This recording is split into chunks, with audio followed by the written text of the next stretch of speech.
In this video, I'm going to show you how to replicate the Pixel Man type effect from some of Internet Historian's old ad videos. Now this can be done with the free version of Davinci Resolve. You'll just need to make sure that you filmed it in front of a green screen or blue screen.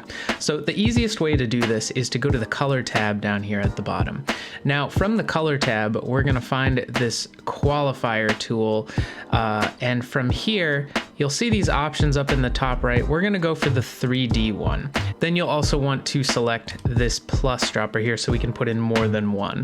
The easy thing about this is you can just click and drag in all the green areas. Now you'll notice every time I let go, I can no longer see what I've already selected, but if I click Shift H, then I'll see only the areas I've selected. And okay, now if I click this invert right here, that's pretty good. I mean, I've got some green in there, but this effect is nice. You don't really need to be that precise. Now, if you have in your frame some area like I included here that isn't green, you can't chroma key it out, you can simply put in a mask. I like the polygon ones. This will automatically exclude anything that's outside of it. It's important to include as much of the frame as you can though, as this will also limit your actual footage that you want. So you can just mask that out. Now the last final step is I'm going to right click up in this area, add alpha output, and then click on the blue output and drag it over here. Going back to the edit tab, now I'm gonna begin to do the effect on this. You'll notice if you click fusion and jump right in, it looks like you haven't done anything. And the reason is this is editing it before those color effects have been applied. But the way to work around this is to simply right click on your footage and click create new fusion clip. And that's going to sort of make that baked into the footage. So here we go. You can see as I play through the footage, it's not bad. Could do it a little better. I'll clean it up real quick and be right back.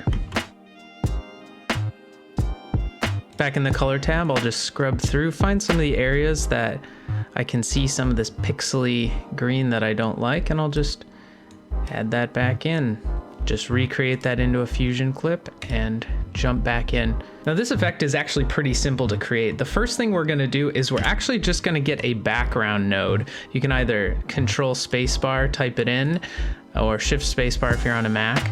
And I'm gonna take my media output and put it into the blue of the background. Now what that does is that just feeds it in and gives me a solid color. I can then change that to white. The next thing I'm gonna do is I'm going to use the erode dilate node. Always change the filter to circle. It's just the way that it expands on the pixels, and it's pretty much always smoother. I can't think of a time where using box has been better. We'll go 0.002, see how that is. This is where you gotta jimmy rig it a little bit. So I'm gonna take my background here and put it into the yellow input of this merge node, excuse me, the green input of this merge node. And then I'm going to take this top one with the erode and put it in the background. So essentially what I've done is I've taken this, filtered it into white, expanded that a little bit, and then turned it black.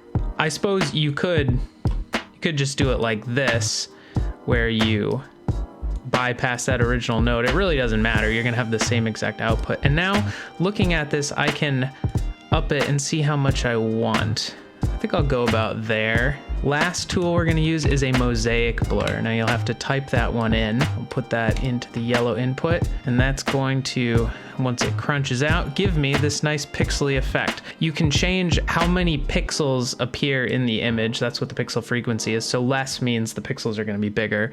And I'll put it right about there. And the aliasing, this is a matter of mixing the opacities, sort of. There's a mathier way to explain it, I'm sure, but I always just think about how blurred in it is. I'm just gonna play with it and see. I kind of like it with this little more choppy effect, and I'm gonna up this to, I'll go about 0.02. No, that's too much. 1.4. Looks pretty good. I like it.